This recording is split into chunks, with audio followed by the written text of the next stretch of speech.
reach out to them, I'm sure they'll help you out. We had a participation again this year at the Irish Festival, and it was a great success for the club. I want to thank everyone who participated or demonstrated or sold items or donated items or all of those above, and for your time towards this event.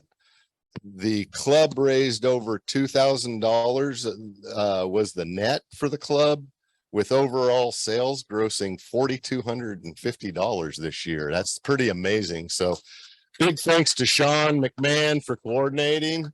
And Shaun, here's your 34.3 seconds.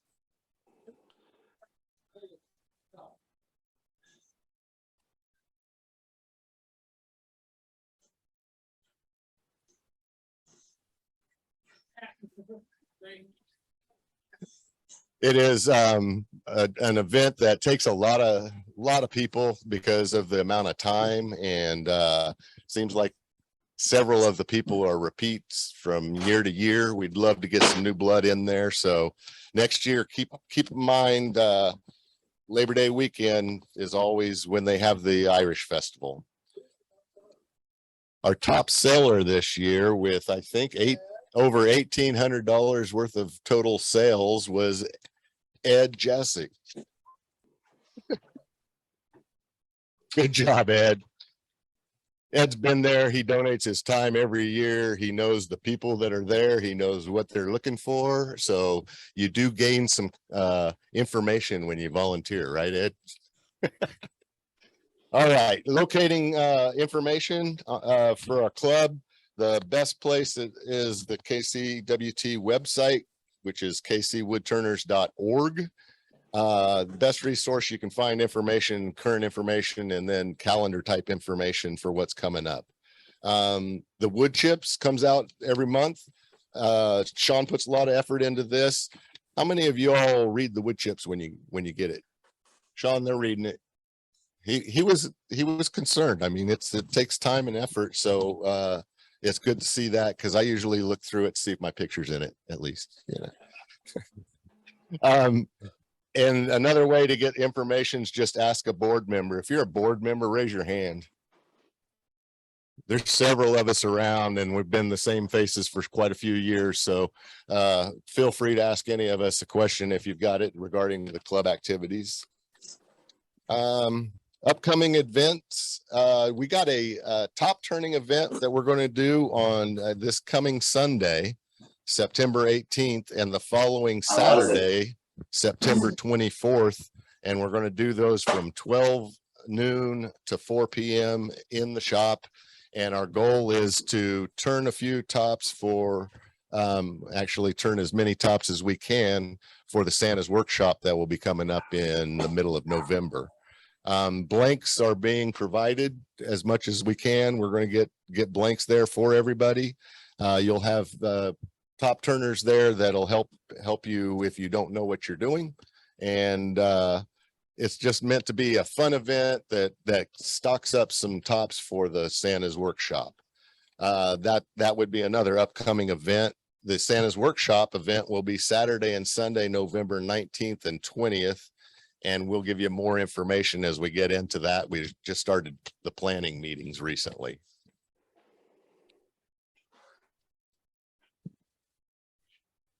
Okay, KCWT is sad to announce that longtime member Effie Kamara and his wife will be moving back to Jerusalem soon. Effie wanted to make sure everybody knew that he has brought in some treats tonight as a special thank you to all of his KCWT friends.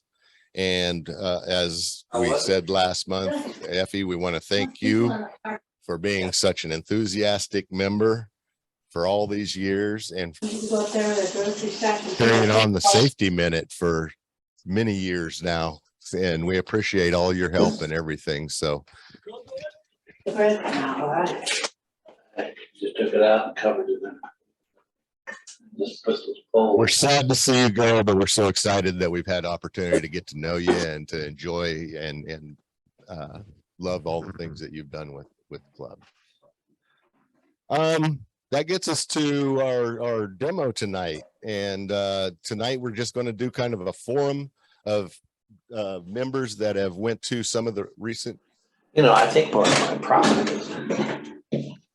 I forgot that page, Effie. Effie's going to give us one last safety minute. Leland, your mic's open. Okay, so I need somebody to take Thank you. notes. Okay.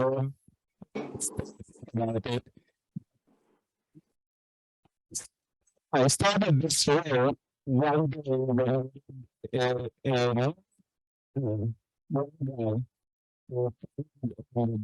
over there it was a large board and there was a crack in the wood. And the piece fell from the lip into the ceiling and landed somewhere else on somebody's stairs. So it was scary. It's important safety. It's a dangerous machine, but it's a lot of fun, and you need to respect it and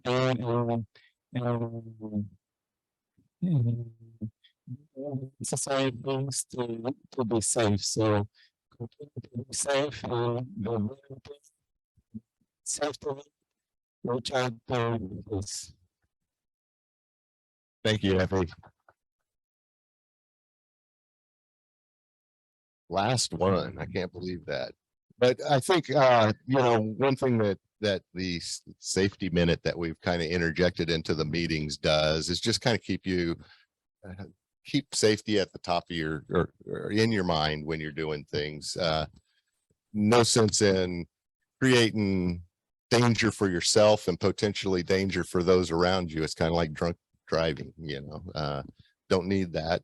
Think safety when you're doing it, and we'll get somebody else instilled here because it's always important. Thank you. Yeah, don't drink and turn. But you can be my safety minute guy if you want. All right. September demo. All right. So we had several members that went to we had people go to the AAW Symposium in Chattanooga this year. We had people go to Turn On Chicago this year. People, I mean members. And we had members that went to SWAT this year. I know from experience that when you go to a symposium, if nothing else, you get inspired. There's always something that you see that you've either never seen or you didn't know how to do it, and you can come away with knowing that. But it's also like drinking water from a fire hose is the way it's been explained, and it is a lot of that. You get a lot of information real fast, but it's a fun time, and you see a lot of you see a lot of different types of projects and such. So we're going to have several of our members come up and do just a little bit of talking on that.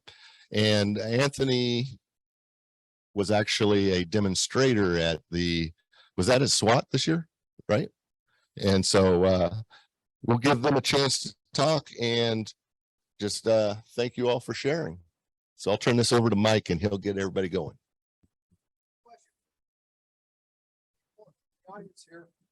Have attended a wood turning symposium before, not 17 when it was here in Kansas City, but traveled to a symposium. Not many. Okay, that's what I thought. Purpose of this really is to share with you what our experience has been, and it might inspire you to want to go to a wood turning symposium for like a summer vacation, or if it's in a garden spot that you like Waco, Texas in August. It was real cold in the convention center. So, but hotter than hell outside. Anyway, I've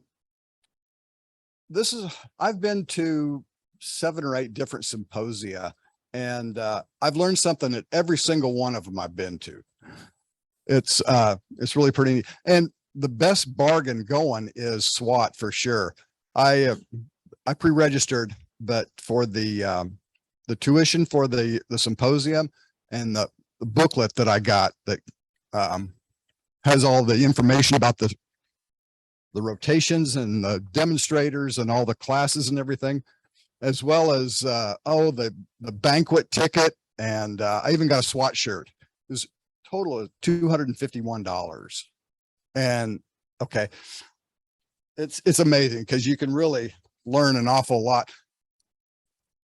Real quickly, my experience was, there were 9 rotations. Okay. 7 different rooms, 9 rotations, a total of 63 different classes you could pick from.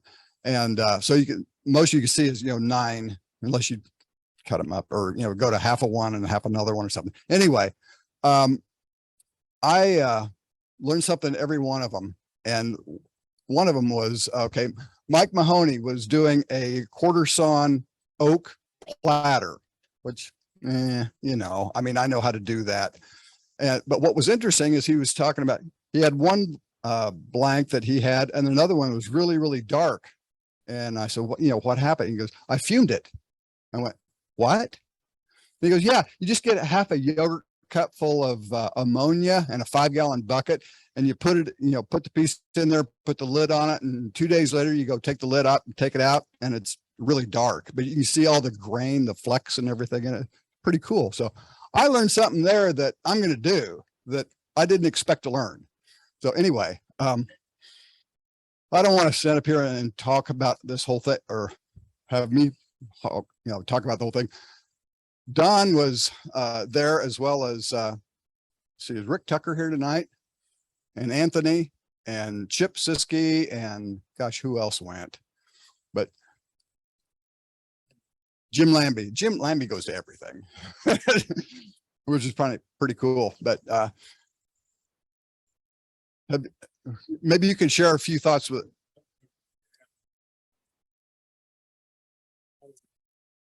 Sit through a seminar, even one that you don't think that you're going to learn anything from, you always pick up something, a different way of doing or seeing something or approaching something. And I've never sat through one that I didn't walk away with something positive. Learn something. Yeah. Same like in the Zoom, in the speaker, the mic, so the Zoom people can hear. Oh, They couldn't hear Don.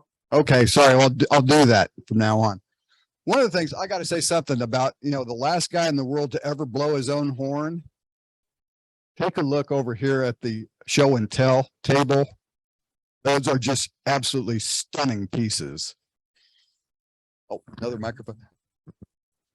That Don took to the instant gallery, and there were people swarming around there, and he had offers to people wanted to buy these pieces. It's incredible. But those, take a good close look at that during the break, and I think you'll agree how impressive that is. But you see all kinds of stuff, and that's the thing too. Just walking through the instant gallery, there's hundreds and hundreds of pieces that you just go, how in the world somebody do that? It was really neat. But anyway, SWAT's a good deal. They have it every year. This was the 30th anniversary, and they've got their act together. A lot of people say that, it's probably tied with AAW Symposia for the best symposia in the country. So, any questions? Rick, can you tell us a little bit about what you learned at AAW? I think it was just you and Effie and Jim that went right from here. Yes. Great. Take it away. Okay, so I try to go to the AAW a lot. Lately, Effie and I have, and Jack have been videographers at the AAW. And because of that, that allows us to go for free. We work hard. And so in this case, one videographer didn't show up. And so I had to do another one. I think Effie did 8 demos. I did 7. And so we did not really have maybe the luxury of paid attendees to go to everything. And I think one of the big things that Mike forgot to mention, I by the way, have been to 4 SWATs, and I was there last year.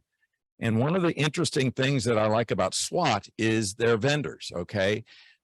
It's a different vendor group than it is at the AAW. If I'm going to compare SWAT with the AAW, the big thing the AAW offers typically are international turners. Now, in this year, it was, they were just getting back from the COVID situation. So I think that the big guy was Hans Westflog from Germany, and Effie ended up getting 2 of his demo pieces. He just happened to be there right in front of me after I've done 2 of his videos, and he snatched it out of my hand. Anyway, just incredible works. I like the books that they print off. I think that they started this maybe in 2010 in Hartford, and I typically, it's important for me to pay the $25 for their book. I think SWAT is only $15 now. It's in black and white, but you don't have to take notes, because I remember seeing Hans Westflog back in 2006 in Louisville, and my notes are terrible. And I mean, he did almost the same demonstrations back then that he did this year. And so for me, there probably wasn't a lot of new things, other than the guy that I truly liked was Eric Lofstrom out of Seattle.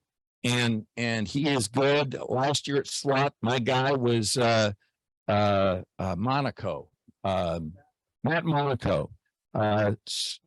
These guys use the skew like it's a fork. Okay, so I mean, they just and that's my goal this year, was to try and master the skew. So anyway, I would say that the AAW is probably twice as expensive as SWAT.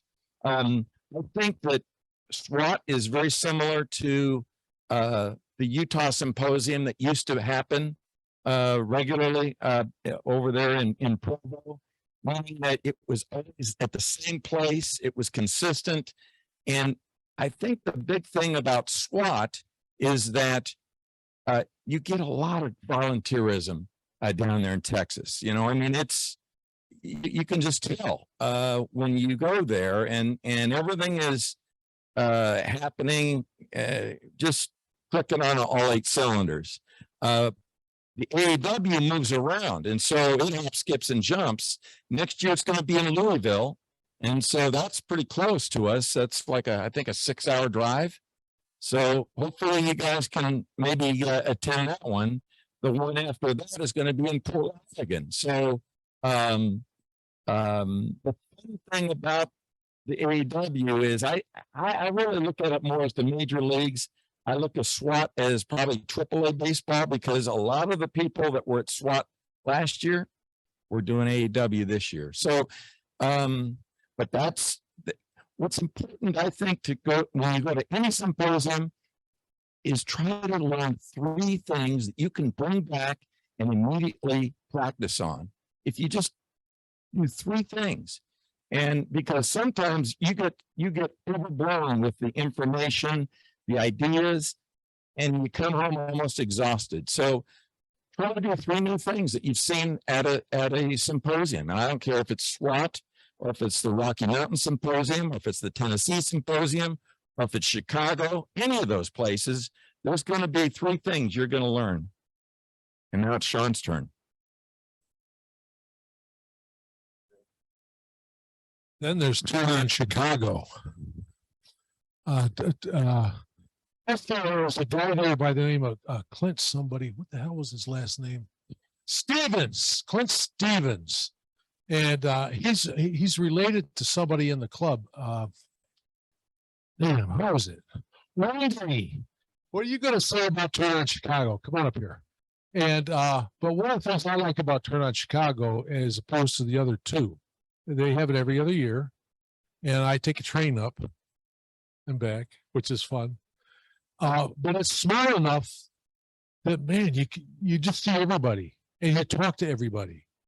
And you might even know everybody. It's very intimate, and it's just a lot of fun. So, and we both saw a couple of people that we really, really liked. I mean, besides Clint.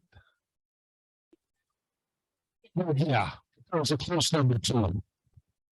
There were so many close number twos. So Sean and I were both at Turn On Chicago with a bunch of other wonderful turners. So my dad was one of the presenters there. And if you're here next month, he'll be bringing a taste to Turn On Chicago here. He's going to be doing a demo for us next month. I think he's doing his human figurines. And I said, what? They didn't want the eccentric boxes. I said, well, you know, twist my arm. I'll see what, if you can come again. So there were so many wonderful people there at Turn On Chicago. I went early because my dad was doing a demo. I helped a lot. And I got to go to the dinner they had with all the invited turners. And I was just amazed. I was listening to Beth Ireland talk and Evelina Samuel and all these people that I just look at their work and just in awe of. And I heard Beth Ireland say, every time I do this, there's this one class, and if I do it twice, the second one is just about standing room only. And she was right. She did a demo that I went to called Turning With Your Mind. And she stressed the importance of pushing your skills as a turner, and how it's not just enough to gather skills, but to come up with a new idea. So one of the things that she talked about was how to come up with a new idea. So in her demonstration, she picked a person, someone she didn't know, and she said, okay, we're going to come up with a new idea. Let's make a turning for, you pick a person. She picked her husband, and she said, okay, we're going to go through this practical exercise. So the first thing was about brainstorming. She made a grid, and I don't have a big piece of paper, but if you can see my notes. So the first thing, she had her come up with brainstorming things about her husband, what would describe her husband. And she came up with, you know, he's always walking the dog. He loves to travel. He likes boating. He likes sleeping, all these other things. Anyway, and so she took those brainstorming ideas and said, in the next file, or next column, let's come up with a concrete object to describe each individual idea. So with the dog, you know, people were saying, okay, how about a collar or a bone or a leash? You know, travel, what is a concrete object that would exemplify travel for you? You know, a passport, a plane ticket, a sail. So with each individual thing, we came up with ideas that would exemplify concrete ideas. And then from those concrete objects, we came up with symbols for it. And these were just visual symbols of, you know, for the bone, for the plane, we came up with a propeller, a suitcase for the travel. And then from each of these, she talked about how you could incorporate each of these objects. So how could you incorporate, you know, perhaps a collar into the box that she was going to turn? Or how could she incorporate a bone? Could she do something, you know, something, I have pictures written here, but that doesn't really help you guys. And then the last thing she talked about with coming up with a new idea was, you know, push it even further and then think, what material could I use in that? That would be unique, that would help illustrate what you're trying to get across. So you translate language into visual language and then single words into symbols. And it's the amalgamation of all that. And then she says, look back, and then you want to critique your own work. Don't just do it, get done with it, and then go, well, you know, do I like it? Does it get across what you wanted to get across? So I was amazed with Beth Ireland. I was amazed with all of them there. Evelina Samuel was another fantastic one. Absolutely amazing, wonderful turner. I'm sure you've all seen his work. I didn't know how he did the swirls. He uses French curves. I had no idea. He showed us how he laid them out. I'm sure all of you are familiar with him. It was really beautiful with the finials and there's turning and carving on all of his pieces. It's lovely. It's beautiful. It's amazing to watch him do this. And then you always want to find out where they get their tools, what they're using. and they give you all their tips and secrets, and they're very warm and, you know, willing to share what they know. But out of, I think there was like, I don't know, 47 different classes. I had probably 15 pages of notes from my whole weekend. It was a phenomenal experience, and I recommend everybody to be here next month for the demo, because if you don't learn anything about wood turning, my dad, his number one rule with wood turning is to have fun, as much fun as legally possible. So you guys should enjoy it. Thanks, Wendy. Yeah. Any questions for Wendy? I think she covered a lot there. Let's hear from Effie and his experience at AAW. That's interesting. Sounds like you were really put to work.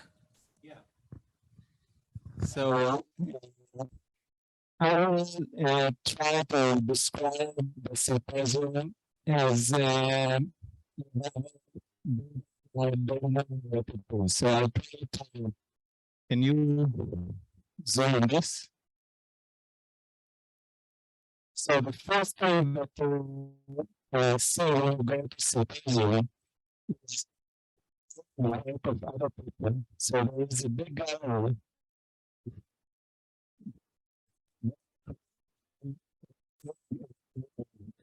So when you go to a symposium, that's what you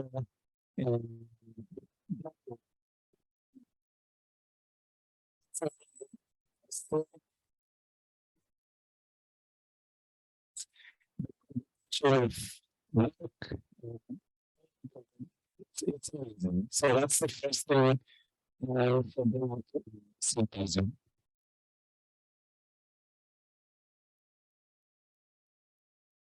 So this is the work that we went to the symposium. So it's great to meet other people. It's a lot of fun.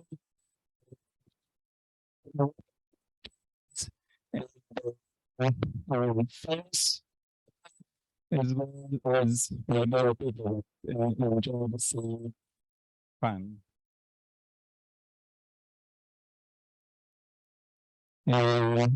So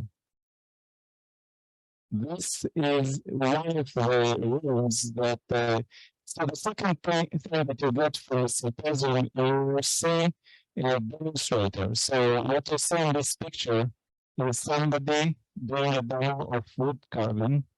In the center of the picture, it's like this metal thing. It's a beam allowing everybody to see. So people don't actually look at the demonstrator, they look at the screen, and videographer, the look, and it's amazing to see you see what the trainer is doing. So that was a good. Yes, we do. And the last thing that we can see there.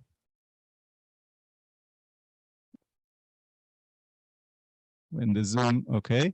So banquet. So the banquet, you can see in the picture how many people were there. So lots of people, and the great dinner, and in the dinner there's a competition between experienced tellers competing to make the beautiful thing. But it was not a real competition. It was humor, jokes and things like that. It was a lot of fun to see them competing. So that's what when you go to the next symposium, that's what you should expect. It was fun. Would you go back, Effie, even if you weren't a videographer? It's a lot of fun. It's amazing to see talented people make amazing things, and it's a best place to learn new things and techniques and practice. Yes, one of the demonstrators before the demo, he was how to dance before doing woodturning because he said, when you're turning, you need to do some. It's amazing to see people do this. I mean, in 30 minutes or, 60 minutes. It's amazing how they get so much done and everything. And they're just talking up there and doing, working away and gorgeous stuff. I mean, it's phenomenal. I'm glad you mentioned the instant gallery, Effie, because that is really a highlight of just going through and seeing all of the work that we, most everybody seems like who attends, brings something for the instant gallery and gets a lot of views. So anyway, any questions or anything? If nothing else, I hope that you will consider maybe attending a wood turning symposium. If you've got friends or family in, what is it, Louisville next year, or Waco. I mean, nobody goes to Waco. Or if you're really big into Chip and Joanna Gaines, the Magnolia Network and everything, all that's in Waco. You go down there and gosh, they own 3/4 of the town or something. But anyway, and yes, for Rose. Oh, that's right. Buzzard Billy's. It's a great restaurant. Anyway, you think going to Waco, Texas in August, would be kind of hot. And I just wore shorts and t-shirts and stuff. Anyway, last year, it's not 100 degrees inside the convention center. There is a stark 20-degree difference from outside to when you step right inside, and then it gets colder and you're sitting there, you're not moving around. I froze. Don saved me he had a extra long sleeve shirt and, oh man. Anyway, I took sweaters and sweatshirts and everything this year and was real glad. So anyway, if you have any questions, talk to any of us later.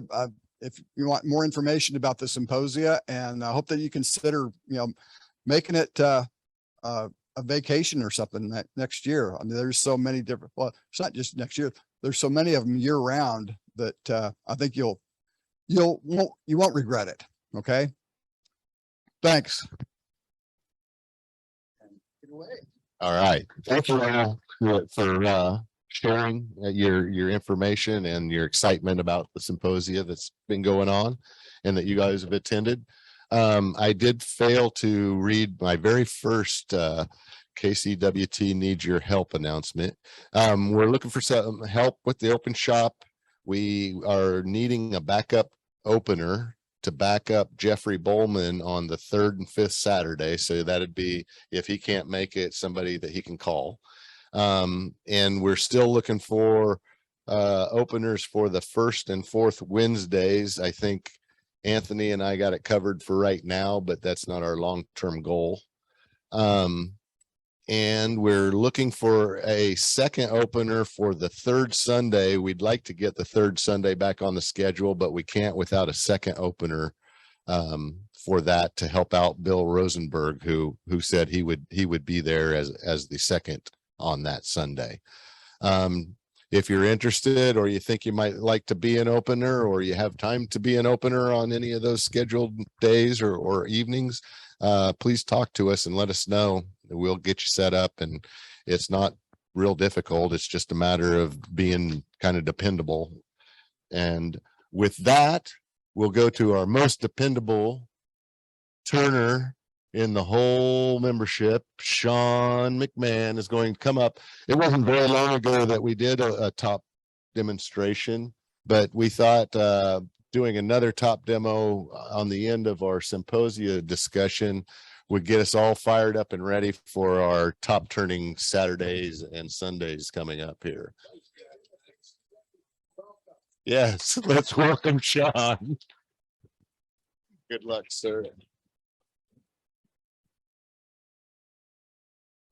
I'll just yell. Oh, I think we're going to tell you that they have a guest room. So if you want to go to Israel, you can stay with Effie. 1 or 2. The entire, oh, okay. You got it. You got it.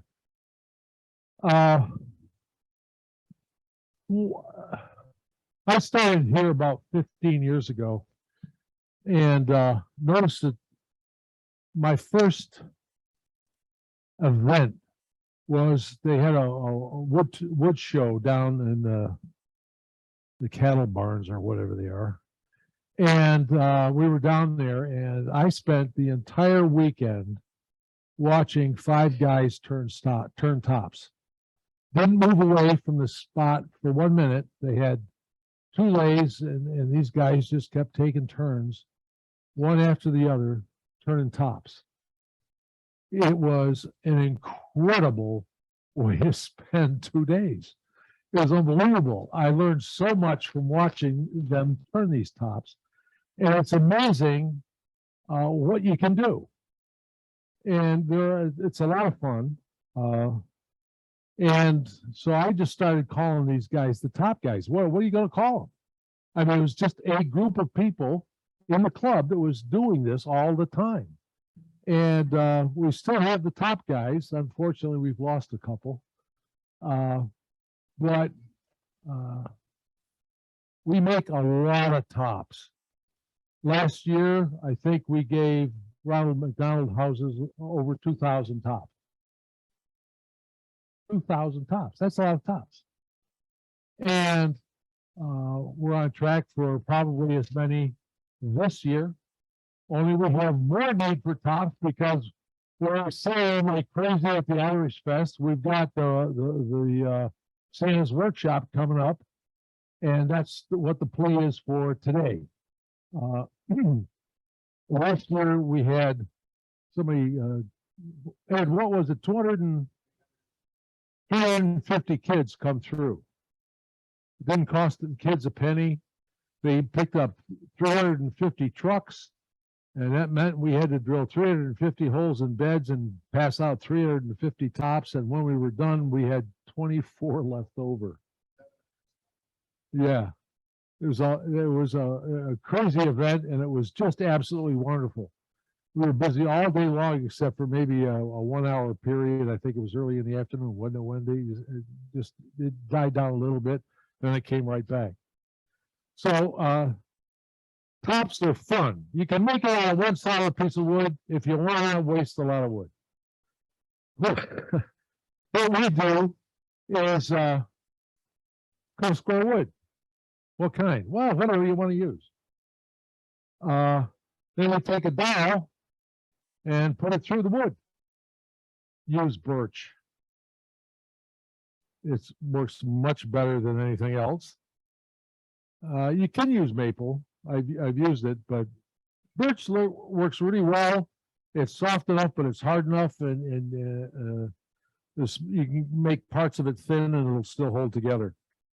You can make the disc small, or you can make them large if you want. It depends on the shape that you want to make the top.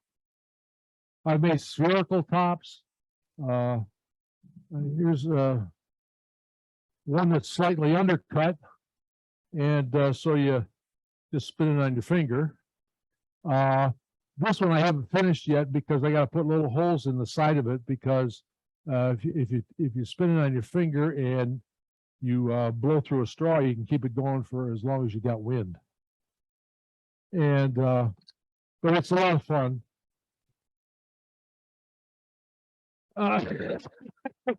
Well, our Irishman probably could. Oh, I wanted to show you. So that's the basic piece of wood.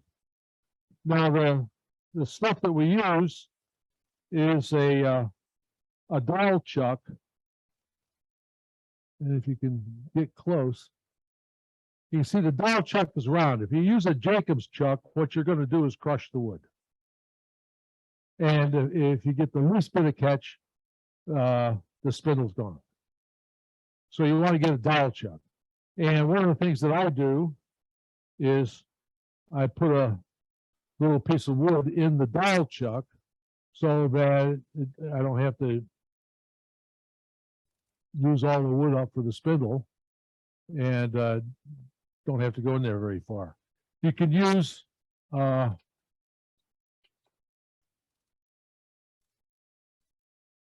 take the center part out of the tailstock, or out of the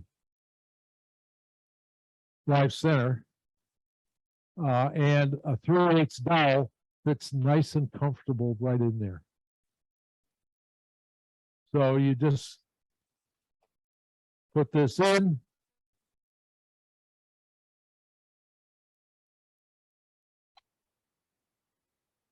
Slide that up, lock it down.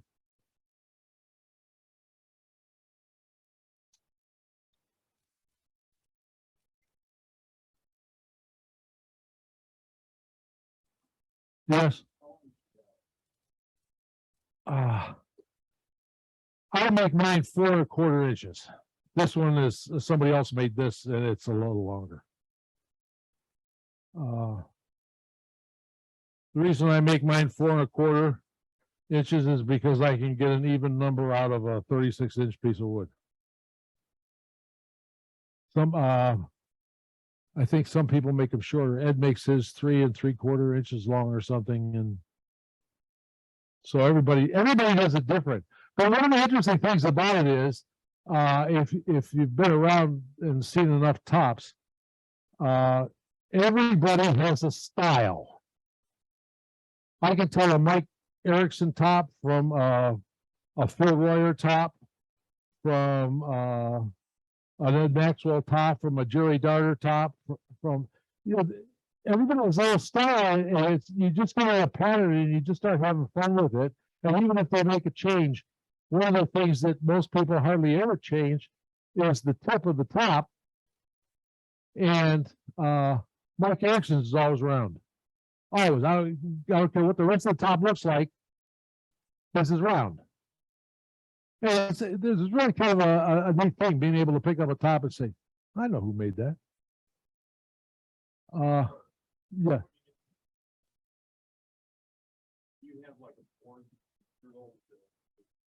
What I do is I've got a 4x4 that I put a bunch of holes in, and I drill the hole down to a 1 inch. And when I'm putting the spindle in through the disc, I just put it over the hole, bang it, goes in 1 inch. Every one of them's, I got 1 inch down here. Pardon? And I just, use tight bond. And that's all that's necessary. For heaven's sakes, don't use CA. You drop it on the floor, it will come apart. And it's just brittle. So the first thing you want to do is get it round, right?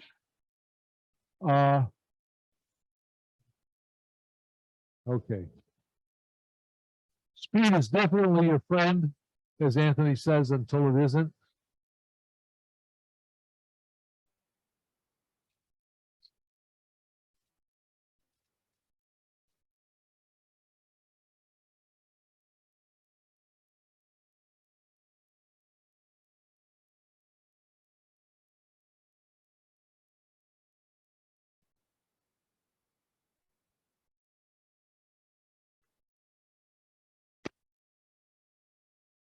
I've started off with lots of big squares like this. They had a big sale on mahogany one time out at Craft Supply, and Woodcraft, and I bought a whole bunch of mahogany. And it was fun. The only difficulty with the mahogany was in coloring it. It doesn't color as well as some of the lighter colored woods, you know, like a maple or ash or whatever. But you get it round. You can decide what you want to do. You can undercut the bottom. You can make it look like a flying saucer. You can make it look like a wheel. You can make it look like anything you want. And the interesting thing about it is when we go out and we're doing this top turning for events, we'll have kids come up and they'll stand right about there. Of course, we have the shields up. And a lot of them will say, "What's that?" In the first place, they're referring to the lathe. They don't know what the lathe is. And a lot of them don't know what top is. And you start explaining to them, what's a top? Well, it's a toy you play with, you know? Yeah, and one of the things, tell them, you don't need a battery phone. It doesn't mean screen app, you know? I went out at the Maker Faire one year. I'd made some whizzers. Those are the kind of, well, some of you were old enough. You put a string through a button and you whip it around and you zip it in and out. And I was doing that, and there was this kid next in the booth next door, and he just kept looking at it, and playing with it. And I told him you could do it vertical, you can do it behind your head, you can do it behind your back, and so I just gave it to him. Well, I thought I'd given him $1 million, right? And he came in the next day. And his father was kind of upset because the kid was up most of the night practicing with it. And he did it in the front, he did it vertically, he did it behind his head, he did it behind his back. He was real proud of himself. And the other thing that's really interesting is in doing this, like there'll be some kid that'll get real close and they'll just stand there looking at you like this. They won't take their eyes off you. They just keep looking. And then when you get to the point where it's done, you say, well, what are your favorite colors? Red and purple. Oh, okay. So you may put a little red and purple on it. And then when you're done, you give it to them. Their eyes get about this big. And they're just thrilled. I mean, it's just so much fun. It's even more fun than going to a symposium. I mean, it really is.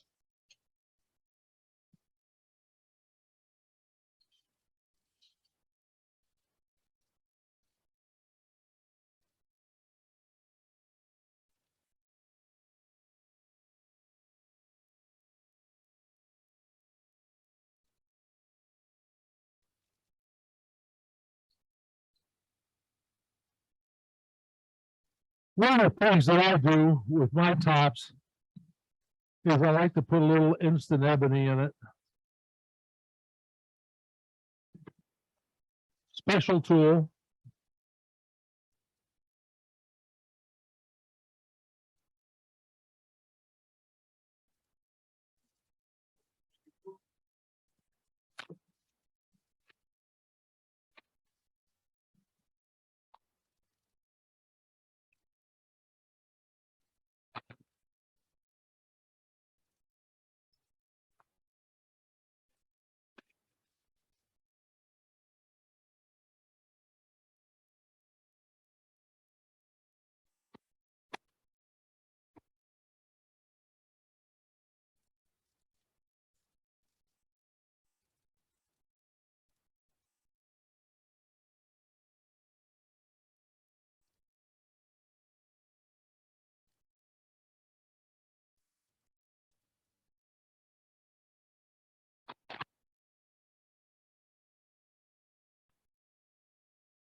I was on a store on the plaza the other day and turned over and there was this empty building on the right hand side. I walked by and it had a sign on the store that said "Gap coming soon," and I said, "Why? It's already here." Come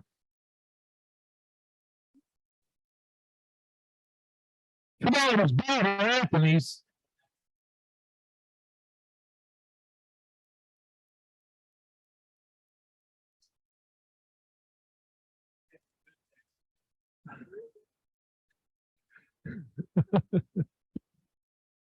So essentially, it doesn't take much to turn a top. I mean, some people just part it off and whatever, but I don't like to do that. What I'm going to do is I put a little sanding sealer on. because I like to color the top. And one of the things I found is that if I put sanding sealer on,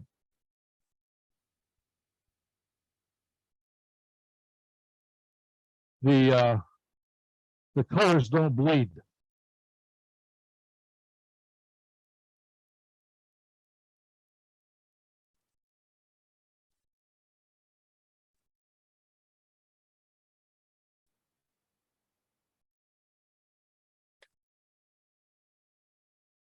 Now, you can just put colors on, but why do that? Why not make a little noise?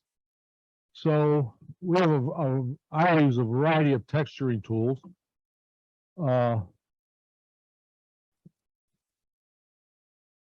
This is a Phil Royer special right here. You can get really close to the spindle with this tool. And a Wagner tool, decorating elf. And this one, you can draw a crowd with this one.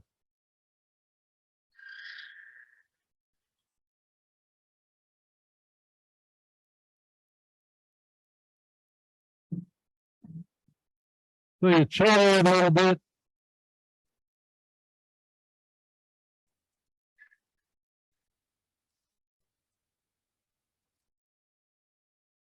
I use the point of a small skew just to delineate where I've chattered it.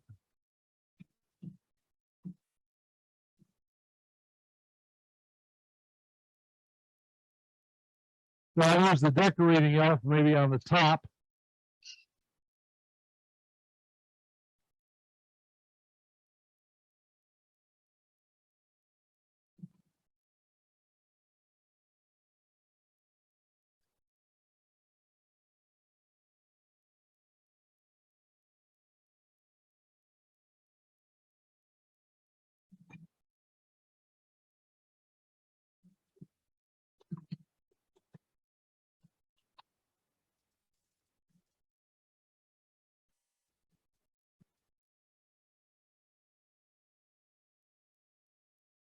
Tombos are good. I like the tombos. They last a long time. What colors do you like, Sue?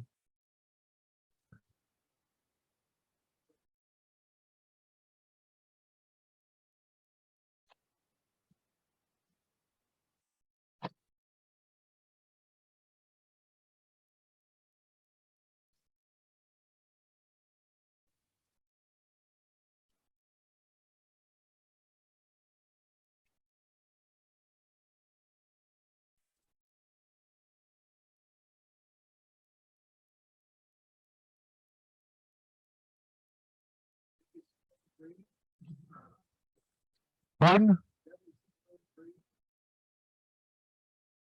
Did we invite him or did he just show up? No, a lot of people will stop there, and that's fine.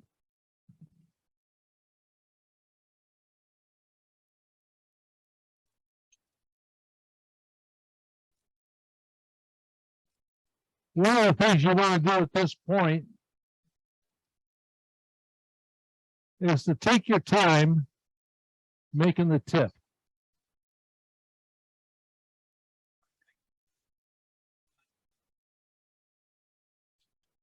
Well, one of the ways is with the wood burn.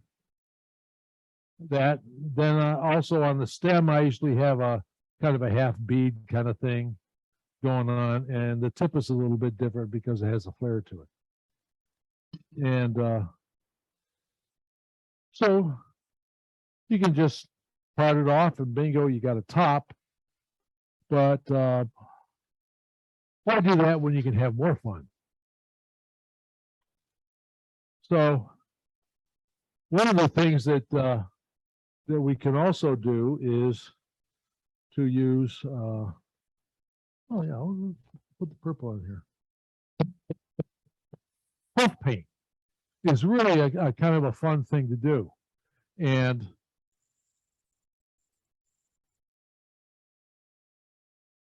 you can take some puff paint and you put it on here you can just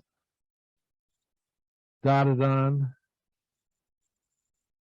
Some people try to do it, you know, they'll do 12 and 6 and then 3 and 4 and whatever. Now it's not being nice.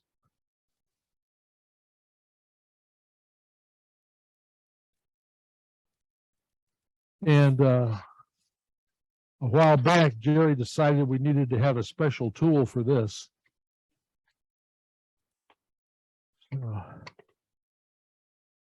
if you spin it around, the paint just starts flying everywhere. Right.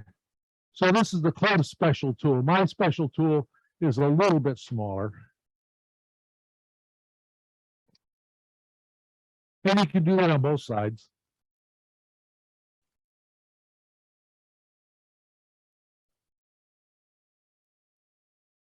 It just throws it out, makes a little line.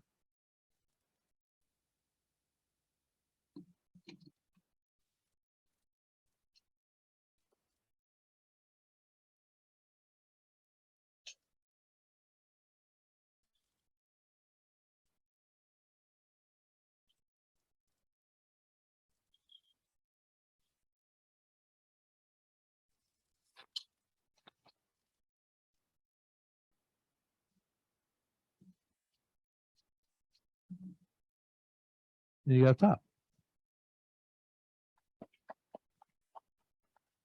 It's it really is a lot of fun. And where are we going to be doing that top turning?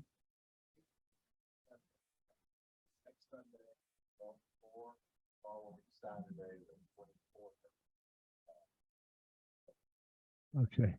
And we'll have the top guys here. And for those of you who come to Sunday school, we'll meet here on next Sunday. So any questions about it? Yes, sir. Don't turn slow. If you turn slowly, you're going to have a problem. Things will not go well. If you can. I had this one on high speed, then somebody moved the belt on me. Yeah, they put it down on medium, and yeah, but if I prefer to do it really fast because it makes it easier to make something square round. Because think about it, if you're doing this slowly,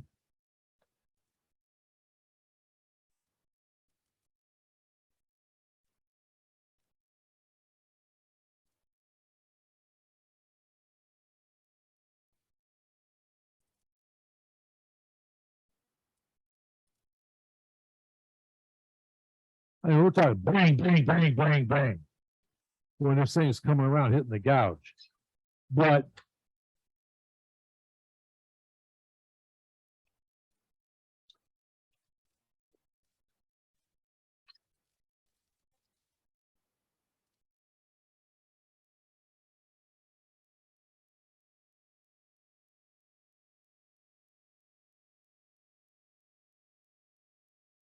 if you're doing it really fast, you're going to get a much more even cut.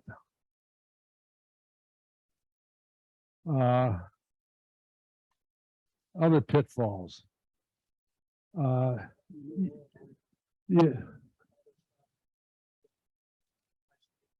Well, it depends on what you want the design to look like. If you take a chatter tool, and on this one, I've got the point. There's another one that's round, and they make two distinct different patterns, and it'll make a much different pattern at a high speed than it will at a lower speed. So it depends on the pattern that you want. And it's the same thing with the decorating elf, or the same thing with any of these that you can use to put designs on it with. The speed changes the nature of the design. Okay. And it's the same thing with this one. And if you take and you use any of them, you twist them or pull them or whatever, you get a different design. But they're all useful. I've never had a problem using any one. It's just like, am I gonna like the design that it produces? And the person you want to ask about designing on a top is Phil Royer. Okay, he's the expert when it comes to designing on tops.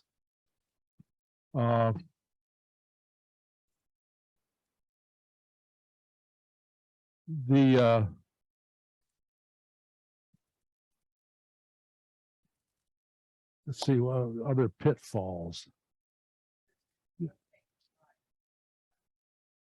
Yeah, the puff paint, it takes a while to dry, so you don't want to touch it. And like when I took this one off, I put it on the palm of my hand and I got some of the puff paint right here. It's what we call a design enhancement. But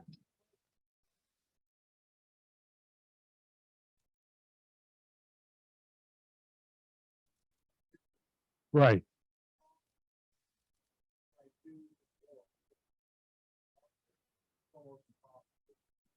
Yeah, I don't have to point it out because he just did. Oh, you say about grain orientation. You want it to be like a spindle. You want to have your grain going so that you're. Yeah, yeah. It makes a better looking top. And like I said, it doesn't take long, but when you first start turning tops, it probably does take a long time. I've seen people spend 15, 20, 25 minutes turning a single top. When you're learning, there's a learning curve. How do you do it? How do you get the gouge to, or the skew, if you want to use a skew? Bill, where's Bill? Oh, he's in the back. You want to see Bill Powell. He's got a couple of tops in his pocket. They're made with a skew. And I think there's one that's probably, what, a 1/16 of an inch? Maybe an 1/8. And so you get have fun with doing that kind of stuff too. You know, it's just, people say, well, it doesn't take much to make a top. Well, wait a second. Think about the different kind of cuts that you're making when you're making it. And you got to know how to make all those cuts. You got to make sure you're gliding the bevel. You got to make sure that, you know, it's doing what you want it to do, whether it's a planing cut or whatever it is. And so there's a lot of skill that goes into making a top. You know, or like the top guys say, you know, if you've turned enough bowls and you've made enough bases and stuff like that, you might have enough skill to turn a top. It might work in your favor. Yes. Uh-huh.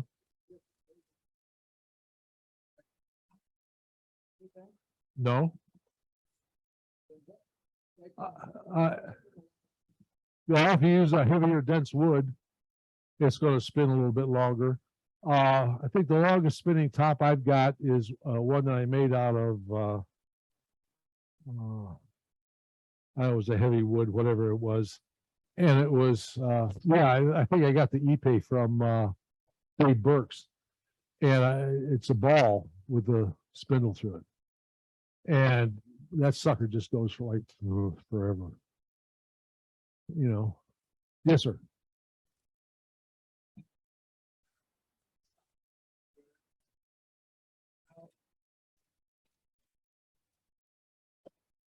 Whatever. Well, this is probably what, 3/8 here. The one I turned was probably a little less than that. This one's probably almost an inch, and I've got some that I've already got dowels in that are 2 inches and 3 inches thick. I've got another top that's got a spindle of let's see, the spindle's 1.5 inches, and the disc is 10 inches by 2 inches. Needless to say, I need to make a launcher for that one too. Oh yeah, the peg tops. Yeah. Make peg tops, whizzers. I mean, there's so many different kinds of tops to make. I mean, it's just endless. You can spend your whole lifetime just making nothing but tops and have fun. Dave. Well, a lot of people do, yeah. I think that's what Jerry does. He buys Jerry buys I think 2-inch maple, and I mean he's got it down to a science. All of his top blanks are exactly the same size, and he just slices them up, then drills holes, puts the spindle in, and he's done. Me, I make the discs out of anything. I've made them out of billets of wood that I, branch off a tree, whatever, and I make them a variety of sizes so that when I pick up something that looks like this one here, what am I going to do with this one? I could make it look like a sombrero. I could make it look like a saucer. I could make a dish out of it. There's all kinds of possibilities. To me, this provides more options than this does. So I just like, I guess I get bored easy. So I like to try to make things a little bit different. But the spindle that I make is pretty much the same design. It's not, doesn't just come out straight. It's pretty much the same design. I get.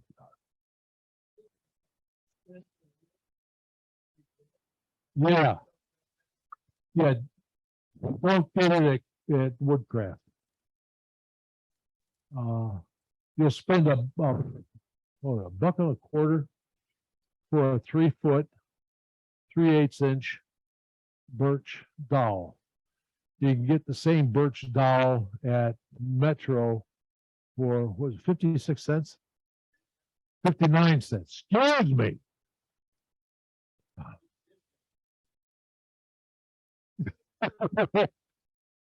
I usually go up and buy 20 or 25 at a time. Because I'm making a lot of tops. But that's the best way to do it. And really birch is I've used a variety of things, but birch is just fun to use because it's light enough.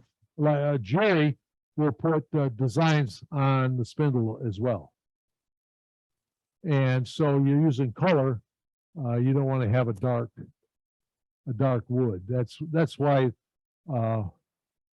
with this, I don't use a lot of color. I'll use a lot more chatter, or I'll use a decorating elf and just texture it rather than try to use color, because it doesn't show off color really well. It will a bright green, a bright red, yellow not good, orange not good, pink not good. If it's a brilliant color, it'll show up. But yeah, no pastels. That's not gonna work. Yes, Wendy.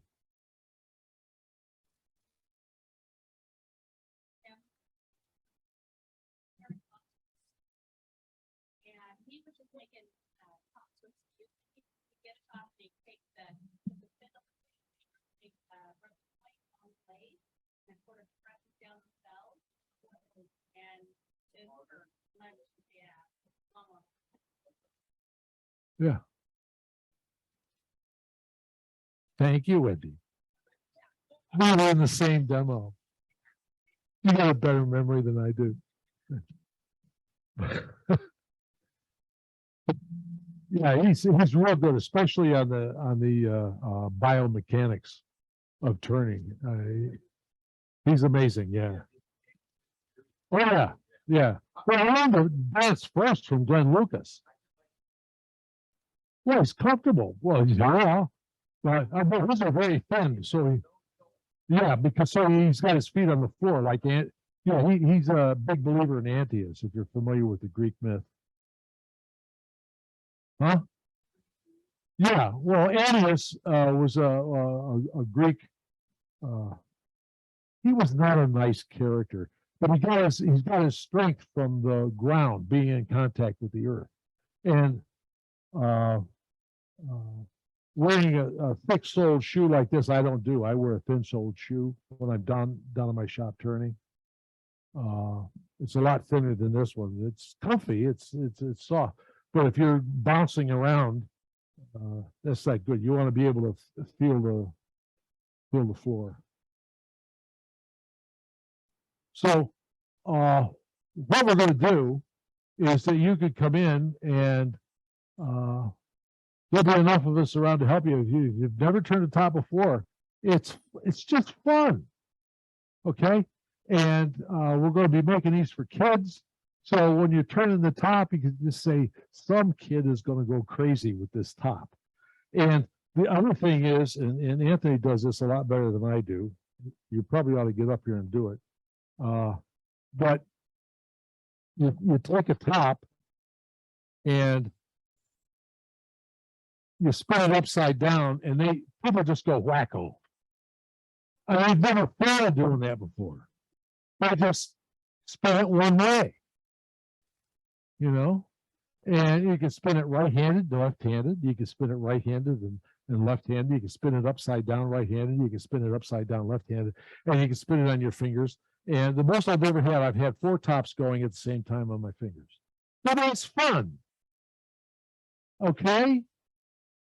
So the whole object of the thing is to have fun. We'll be around on Saturday, Sunday, then Saturday, and we'll have all the stuff that you need. You don't, if you've got your own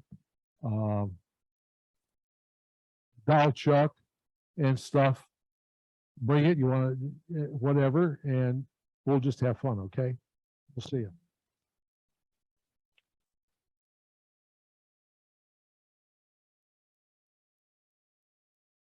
Did that without a You did good. You did good. So obviously the goal is to rack up as many tops as we can in a couple weekends. If we don't get enough, we may open up a couple of weekends in October and try to do some more. But I was the guy that was drilling the hole in the back of the truck and putting the top in for these kids that got to reach in a bag and pick out their top. And several of them had never spun a top before. So I was over on the floor helping them learn how, and I was showing them how to use both their hands, or one, the ones that were older could do it that way. But the younger ones, if you just teach them to spin it between their hands, it works really good. So thank you for your time, Shaun. I think now we'll take a little break